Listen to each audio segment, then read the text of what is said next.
dvogodišnju granu prebacujemo na jednogodišnju. Ovo ćemo izvršiti prekrćivanje na jednu spoljnu grančicu.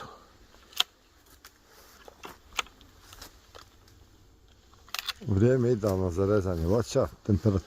Spoljna temperatura vazduha je oko 7 stepeni Celzijusa. Koristimo olove makaze koje su fantastične za rezidbu.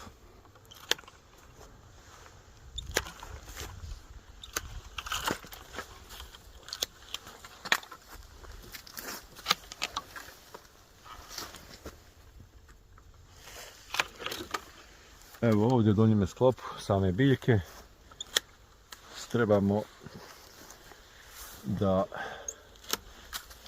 orežemo ovaj donji dio samog stabla